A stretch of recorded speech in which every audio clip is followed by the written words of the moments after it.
I want you to imagine a scenario. Let's say you run a construction company. Okay. And you are, the absolute best in the business. You get hired to clear some rock for a new highway, which means you have to do some blasting. Right. You use I hear it's explosives. highly dangerous stuff. Exactly. But because you are a total professional, you hire the world's top safety experts. You buy the most expensive, high-tech, precise explosives on the market. Hmm. You follow every single government regulation, like down to the letter. You double-check, triple-check, quadruple-check everything. You exercise a level of caution that basically borders on obsession. You are essentially the Michelangelo of blasting at this point. Exactly, you're perfect. And yet, when the dust clears, a shockwave from that perfect blast travels a mile down the road and cracks the foundation of a neighbor's house. Ouch. No. All right. Now, in the world we usually live in, you'd think, hey, I did my best, I was careful, it was a complete accident, I shouldn't be punished. But today, we are doing a deep dive into a legal reality where that defense is, well, it's completely worthless. It's not just worthless, it's irrelevant. You pay for the foundation. End of story. Which is wild. This is the world of strict liability. And it feels incredibly unfair on the surface, right? Liability without fault. But as we go through these masterclass notes and the torts curriculum today, it actually starts to make a weird, almost ruthless kind of sense. It really does. It's what law students often call the final frontier of their torts class, especially when they're prepping for the multi-state bar exam, the MBE. Right. It's a distinct engine in the legal system that runs on totally different fuel than the negligence stuff we've talked about in previous deep dives. So our mission today is to figure out how this engine works.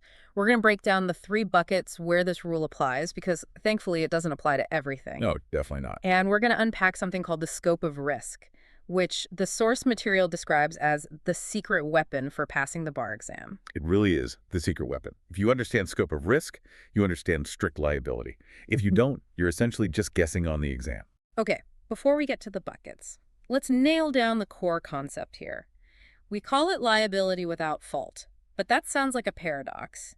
How do we distinguish this from standard negligence? To understand strict liability, you kind of have to look at the architecture of a standard lawsuit. In a normal negligence case, say a car crash or a slip and fall, the entire case pivots on the defendant's behavior. Right, did you do something wrong? Exactly. The plaintiff has to prove you were careless. In legal terms, they have to prove a breach of duty. They have to ask, did you act reasonably? That's the moral judgment part. You should have been watching the road, or you should have mopped up that spill in aisle 4. Precisely. Now, in strict liability, we just delete that question entirely. We don't ask if you acted reasonably. We literally don't care if you were the safest person on earth. Wow. The law boils it down to 2 questions. Did you engage in a specific high-risk activity? And did that activity cause the harm? If the answer is yes, you write the check. So wait, does this mean the plaintiff just wins automatically? Like, is this absolute liability? No. And that is where students, and honestly, some practicing lawyers, get tripped up. Strict liability is not a guaranteed win. It's not a magic wand for plaintiffs where they just walk into court and collect money.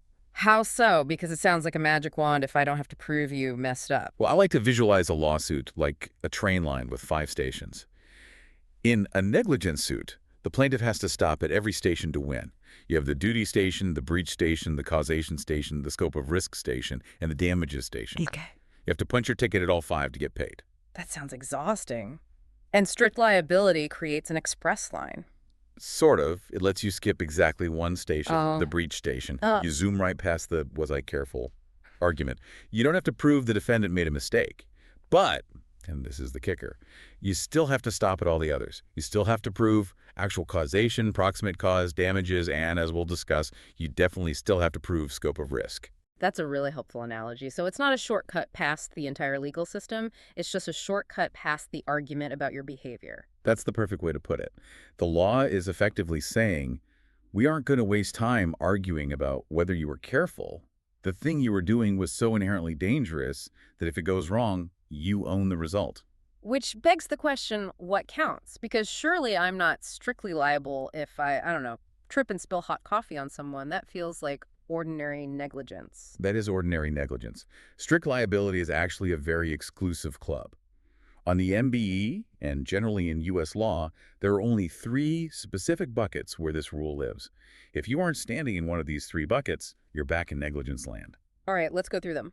Bucket number 1 is what I call the action movie bucket, Abnormally dangerous activities. which sounds cool, but legal definitions are rarely as cool as they sound. What's the actual test here? The definition is a two-part test. First, the activity must create a foreseeable and highly significant risk of physical harm, even when reasonable care is exercised. Okay. And second, the activity is not a matter of common usage. Let's break that down. Risk that cannot be eliminated. That goes back to the blasting example from the intro. Blasting is the textbook prototype. Think about what an explosion is. It's chaos. You can calculate the physics, you can use blast mats, you can clear the area, but shockwaves are invisible forces. You cannot strictly control them 100% of the time. The risk is inherent to the activity itself. So if you choose to use dynamite, you have to accept that you might pay for some cracked foundations no matter how good you are. Exactly. It's the cost of doing business. You can't say, oh, I tried my best. The law says your best isn't good enough to prevent the risk, so you pay when it happens. What else fits in here besides explosives? The storage or transport of toxic chemicals is a big one, handling radioactive materials. And interestingly, in some jurisdictions, crop dusting falls into this category. Crop dusting, really? That seems vaguely agricultural, not abnormally dangerous. I know, right? But think about the physics of spraying poison from an airplane. Even if the pilot is an ace and the equipment is brand new, a sudden gust of wind can carry those chemicals onto a neighbor's organic farm or into someone's lungs. Ah. You can't eliminate that risk of drift. So, strictly liable. Does context matter? Or is blasting always strictly liable? Context is huge. The sources emphasize that what is abnormal depends on where you are. Blasting in a remote quarry 5 miles from the nearest human, that might actually be considered common usage for that land. But blasting next to a suburban daycare? That is abnormally dangerous. You're introducing a massive risk into a place where it doesn't belong. So if you're doing something high risk at a place where it's inappropriate, that's a one-way ticket to bucket number 1. Okay, so that's bucket 1, high-risk activities where care doesn't matter. Bucket number 2 is usually everyone's favorite to discuss. Animals. The Tiger King bucket. I see in the notes we have to split this bucket in half, though. Wild animals versus domestic animals. Right. And the distinction isn't just biological, it's legal.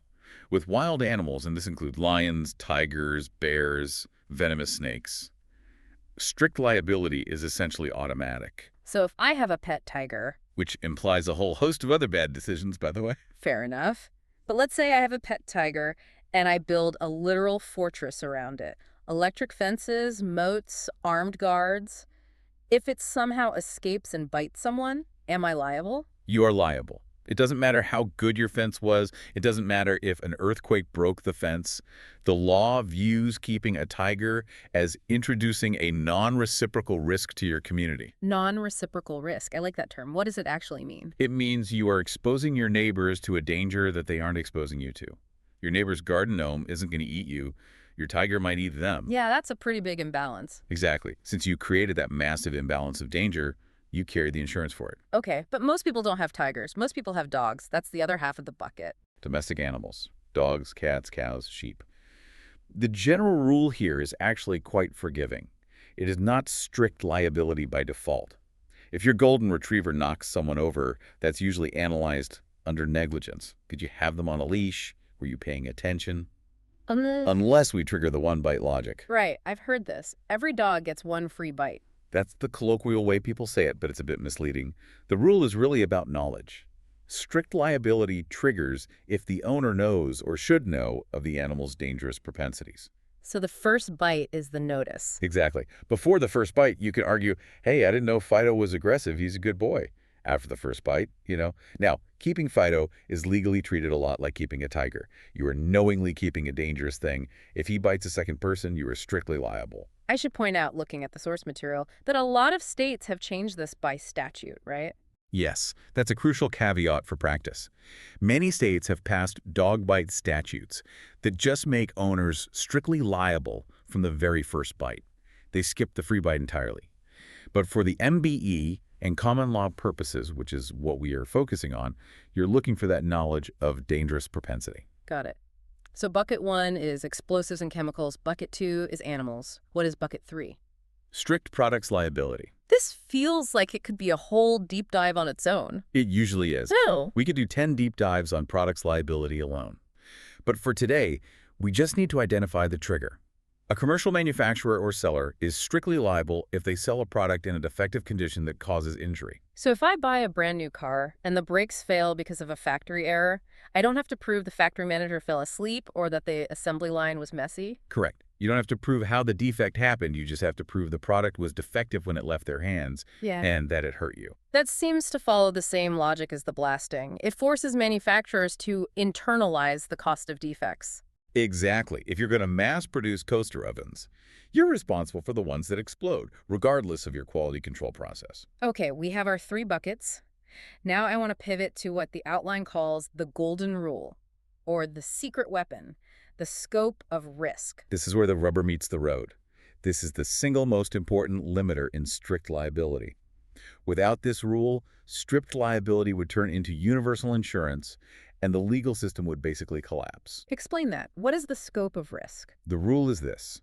Strict liability only applies to harms that result from the specific dangerous characteristic that made the activity strict liability worthy in the first place. That is a bit abstract. We need to apply this to our blasting company to see how it works. Perfect. So you're the blasting company. Why are you in the strict liability bucket? What makes you dangerous? Oh, explosions, flying rocks, vibrations shaking the earth. Right. Those are the risks inherent to blasting. So, scenario A. You blast with perfect care, but a rock flies further than expected and smashes a windshield. Strict liability? Yes. That's the specific risk of blasting. That makes sense. Correct. Now, scenario B. Your blasting crew packs up for the day. They load the unexploded dynamite onto a truck. The truck driver is driving back to the warehouse, runs a red light, and hits a pedestrian. Okay, well, they are carrying explosives. It's an abnormally dangerous company. But did the explosives explode? No. The truck just hit someone. Did the pedestrian get hurt because dynamite is volatile? No. They got hurt because the driver was bad at driving. So strict liability doesn't apply. Exactly. You would have to sue for ordinary negligence. The accident didn't match the abnormally dangerous profile. The fact that there was dynamite in the trunk is a coincidence, legally speaking. The harm wasn't within the scope of risk of the blasting. That is a huge distinction. I can see why students fail that question. You see explosives company on the test, and your brain just wants to scream strict liability. But you have to ask, did the explosiveness cause the injury? If not, you're out of the bucket. Let's do one more to make it stick. The tiger. Okay, bring on the tiger. Scenario A. My tiger escapes and mauls the mailman. Strict liability. Easy. Mauling is the dangerous propensity. That's why tigers are scary. Scenario B. A neighbor comes over. They walk toward the tiger cage. The tiger is locked up tight, sleeping. But the neighbor trips over a garden hose I left on the lawn and breaks their wrist. The hose is near the tiger. Right. But did the tiger cause the fall? No.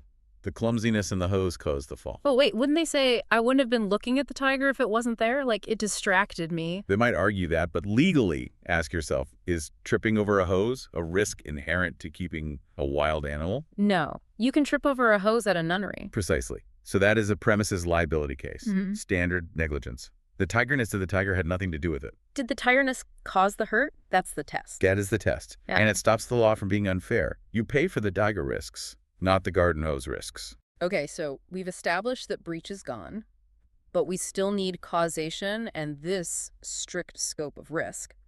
Now let's talk about fighting back. If I'm the defendant and strict liability applies, like the tiger did bite someone, am I just doomed? Or are there defenses? You're not doomed. Just because reasonable care isn't a defense doesn't mean no defenses exist. What's the heavy hitter here? Assumption of risk. This is the big one. How does that play out in this context? If the plaintiff knowingly and voluntarily encounters the danger, the recovery can be reduced or even barred completely. Give me a visual. Imagine a fireworks plant. Abnormally dangerous activity. There are signs everywhere that say, danger, explosives do not enter. The plaintiff sees the sign, thinks, cool, I want to see how fireworks are made, climbs the fence, walks right past the guards, and walks right up to the testing site. An explosion happens. Yeah, it's pretty hard to feel sorry for them, legally. Right. Even though strict liability applies to the explosion, the plaintiff assumed the risk. They knew the specific danger explosions and chose to face it. That is a valid defense. But there's a nuance here in the notes about failure to discover. This seems tricky. It is. This is where the law protects the oblivious. Okay, explain. Let's say I buy a product, a car. And let's say the manual says, check brakes before every drive. I don't read the manual. I just drive. The brakes fail because of a manufacturing defect. Can the manufacturer say, well, he didn't check the brakes, so he assumed the risk? No. That is called contributory negligence or failure to discover. In strict liability, that is usually not a defense. Why not? Because the whole point of strict liability is to protect people from hidden dangers. Consumers have a right to rely on the product being safe. The law says I shouldn't have to inspect my toaster with a magnifying glass, so my failure to inspect doesn't let the manufacturer off the hook. So I ignored the giant warning sign as a defense, but I was just kind of lazy and didn't check. Is not. Exactly. Active assumption versus passive ignorance. If you throw yourself into the danger, that's on you. If you just failed to find the danger, the strict liability rule still protects you. What about comparative fault? We talked about that in previous deep dives where the jury assigns percentages of blame. That applies here, too, in most jurisdictions. If the plaintiff acts unreasonably, like, say, teasing the tiger, the jury can say, okay, the owner is liable, but the victim was being an idiot, so we're reducing the money by 40%. Teasing the tiger seems like a bad idea on multiple levels. It's definitely generally inadvisable, but legally it just reduces the payout. It doesn't always eliminate it completely. Okay, let's bring this all together. We've covered a lot of ground. If you're a student sitting for the MBE or just someone trying to analyze a news story about a chemical spill, how do you process this? The notes suggest a fast MBE method. Right. Think of this as your logic tree. It's a 5-step checklist. If you follow this order, you really won't get lost. Walk us through it. Step 1. Identify the category. Look at the facts. Is this an abnormally dangerous activity? Is it a wild animal? Is it a defective product? If the answer is no to all three, stop right there. You are not in strict liability. Go back to negligence. Step 2. Confirm engagement. Did the defendant actually do the activity? Were they the one blasting? Were they the one keeping the tiger? Simple enough. Step 3. This is the big one. Scope of risk check. Yeah. Did the harm come from the specific danger? Did the vibration cause the crack? Did the tiger bite the victim? If it's just a truck crash or a garden hose trip, you're out. Step 4. Run causation. Standard legal causation. Did X cause Y? Both actual and proximate cause. In step 5. Test defenses. Did the plaintiff assume the risk? Did they tease the tiger? Did they ignore the warning signs? It's clean. It's logical. It is. And the biggest trap, the thing I want everyone to really tattoo on their brain for this topic, is to ignore the concept of reasonable care. That's the hardest part to unlearn, isn't it? It really is. If you identify strict liability and you see an answer choice that says the defendant is not liable because they exercise reasonable care, that answer is a trap. It is wrong. Throw it out. In this world, trying your best doesn't count. You know, before we wrap up, I want to zoom out for a second. We've been deep in the rules, but I want to talk about why. Why do we have this? It seems almost cruel to punish a company that followed every safety rule. Why does the law do this? It's not about punishment. That's the key shift in thinking. It's about economics. We call it loss spreading or internalizing the cost. How does that work? I mean, practically speaking. Think about it. Society needs blasting. We need tunnels. We need mines. But blasting breaks things. If we use a negligence rule, the innocent neighbor whose house gets cracked often ends up paying for the damage themselves because the company can prove they were careful. Right. They could say, look at our blast mats. Exactly. So the innocent victim basically subsidizes the blasting company. Oh, I see. Strict liability flips that. It says, construction company, you are making the profit from this dangerous activity. You are in the best position to predict the accidents and insure against them. So the cost of the cracked foundation just becomes a line item on the company's budget. Right. They raise the price of their service by maybe 1% to cover the insurance premiums. The cost is spread across all their customers rather than falling on one incredibly unlucky neighbor. So it's basically a tax on danger. In a way, yes. It forces the company to include the social cost of their activity in their price. It's actually a very efficient economic model, even if it feels a bit harsh to the individual defendant. That really makes it click for me. It's not about moral blame at all. It's about who has the deeper pockets and the ability to spread the risk across society. Precisely. It balances the utility of the activity against the inevitable harm it causes. That's a fascinating way to look at it. Well, there you have it. You can do everything right, check every single box, and still be on the hook if you're playing with dynamite or tigers. But now you know why. Just remember the scope of risk. Don't let the garden hose trip you up. Good advice for life and law. This has been a deep dive into strict liability based on the MBE Masterclass notes. As always, this was an exploration of legal theory and exam prep, not legal advice for your specific tiger-related problems. Please consult a local attorney for those. Thanks for joining us on this deep dive. We'll catch you on the next one.